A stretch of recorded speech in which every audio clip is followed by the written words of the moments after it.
Hello and welcome to the class. We'll continue with the lesson.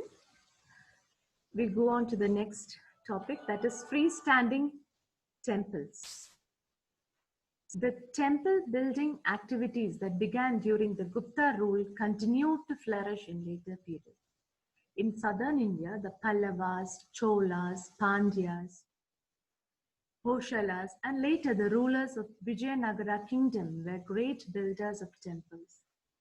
The Pallava rulers built the Shore temple at Mahabalipuram. The Pallavas also built other structural temples like the Kailashnath temple and the Vaikunta Perumal temple at Kanchipuram. The Cholas built many temples, the most famous being the Brihadeshwara temple at Tanjavur. The Cholas developed a typical style of temple architecture of South India called the Dravidian style, complete with Vimana and Shikara, high walls and the gateway topped by a gopuram. The magnificent temples were built at Belur and Helibedu, where the stone engravings reached even greater heights. In northern and eastern India, magnificent temples were constructed as well, in what is now referred to as the Nagara style. Most of them consisted of the Shikara or the spiral roof, the Garbhagriha or the sanctum, and the Mandap or the pillared hall. Now in this we have freestanding temples. Now temple activities or the freestanding temple architecture, which started with the Gupta rule, continued to flourish during the later periods, and even in South India we have many temples of this type, especially built by the Pallavas, Cholas, Pandyas, Hoshalas, and later the rulers of the Vijayanagara kingdom. They were all great builders. And the Pallava rulers, earlier also it was mentioned, they have built the Shore temple at Mahabalipuram. They also built Kailashnath temple and the Vaikunta Perumal temple at Kanchipuram. The Cholas built the Brihadeshwara temple at Tanjavur, the most famous Brihadeshwara temple at Tanjavur. And the Cholas developed a typical style of temple architecture, which was known as the Dravidian style. Now it had the Vimana or the Shikara with high walls and the gateway topped by the gopuram. Now this was the Dravidian style. Magnificent temples were built at Belur and Halibedu in this style, and there were also stone engravings in these temples. Now in northern, we were talking about the southern kingdom or the southern architecture, which was known as the Dravida style. Next we move on to the northeastern India with magnificent temples, and that style was referred to as the Nagara style. Now what was the difference between the Dravida style and the Nagara style? Dravida style had the Vimana or the Shikara, the high walls, and the gateway topped by a gopuram. The Nagara style consisted of the Shikara, the spiral roof, the Garbhagriha or the sanctum, the most inner part of the temple where the deity was placed, and the Mandap known as the pillared hall. Now here, from the previous paragraph, we have the meanings of the words here. Viharas means shelters for Buddhist monks. Chaityas means halls of worship. Now here, Gopuram is a large, often richly decorated tower at the entrance of temples in southern India. This is the Dravida style, which has the Gopuram. The gateway was topped by a gopuram, and gopuram is a large, often richly decorated tower at the entrance of the temple. Now there are two questions here. Name some of the major dynasties of South India. Here we have the dynasties, that is the Pallavas, Cholas, Pandyas, Hoshalas, the Vijayanagara kingdom. All these belong to the Cholas and later the Cholas. They are the South Indian dynasties. And what are the differences between the Dravida style and the Nagara style? Now I've just mentioned about the difference between these two styles. The Dravidian style had a Vimana or Shikara with high walls and the gateway topped by a Gopuram, while the Nagara style had a Shikara, the spiral roof, with the Garbhagriha or the sanctum and the Mandap, which is the pillared hall. This is the main difference between the Dravida style and the Nagara style. So next we move on to the next paragraph. So in the picture that is given there, it is the carved wheel from the Sun Temple at Konark. Now, Odisha has some of the most beautiful temples, such as the Lingaraja temple, which was built by the Somavamshi kings with additions by the Ganga rulers, the Mukteshwara temple in Bhubaneswar, and the Jagannath temple in Puri are also instances of exemplary temple art. Exemplary means excellent. The Sun Temple in Konark was built in the 13th century by the eastern Ganga ruler Narasimhadeva I.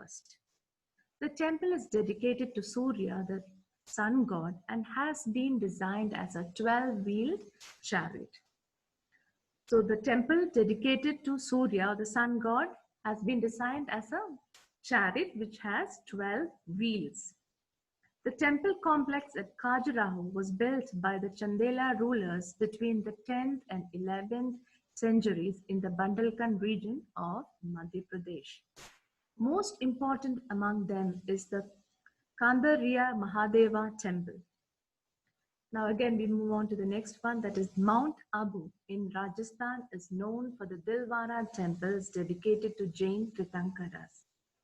These were built in pure white marble and adorned with exquisite sculptures. They were built under the patronage of Solanki rulers. The Somnath temple in Gujarat, the Kashi Vishwanath temple in Varanasi, the Govind Devji temple at Madura, the Kamakya temple in Guwahati, the Shankaracharya temple in Kashmir, and the Kali temple at Kalighat in Kolkata are some other important temples which bear testimony to the temple building activities of the Indian subcontinent. Now, there are many temples mentioned in these paragraphs. First, we have the Odisha, the Lingaraja temple built by the Somavamshi kings. Then we have the Sun temple in Konark, built in the 13th century by the eastern Ganga ruler Narasimhadeva I. Then there are many temples built, mentioned here. The Dilwara temples at Mount Abu, dedicated to the Jain Tirthankaras, and the Somnath temple in Gujarat, the Kashi Vishwanath temple in Varanasi. These are all examples of Indian architecture, ancient Indian architecture. Now they bear testimony to the temple building activities of the Indian subcontinent.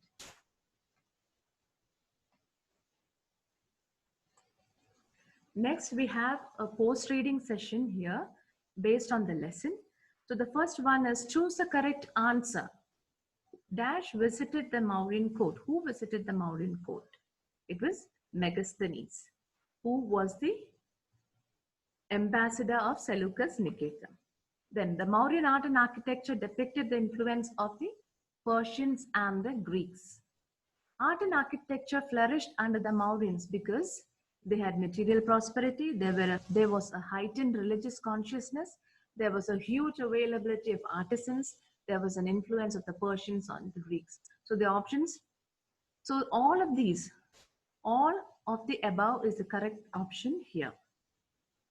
Next, the Dilwara temples in Mount Abu are dedicated to the Jain Tirthankaras, the option for 1, that is the Jain Tirthankaras.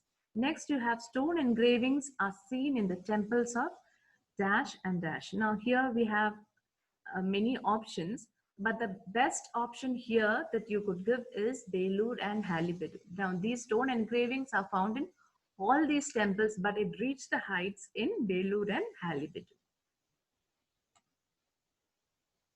So next we have complete the table by mentioning the architectural contributions of the various dynasties.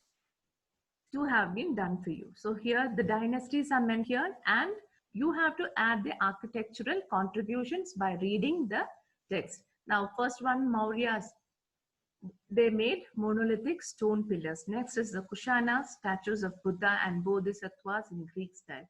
So what did Shatavahanas, Guptas, Rashtrakutas, Pallavas, Cholas, Eastern Ganga rulers, the Chandelas and the Solankis, what did they contribute to the ancient Indian architecture? So you have to fill the table here. Next exercise for you is, using your own knowledge of Indian history, discuss why temples were the most important architectural achievements of various dynasties that ruled India. Now this you have to write a paragraph on this. Some guidelines are given for you. The first one is the importance of religious rituals at every occasion in life, the necessity of offering prayers before and after wars. Temples were centers of art, dance, and music.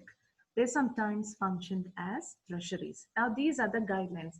Elaborating these points, you can write a paragraph on this. Now, what should you write? Discuss why temples were the most important architectural achievements of various dynasties that ruled India. Now, this paragraph, if you make it into a paragraph, this can be used as an essay for any question that is asked from this lesson. So we'll continue in the next video. Thank you.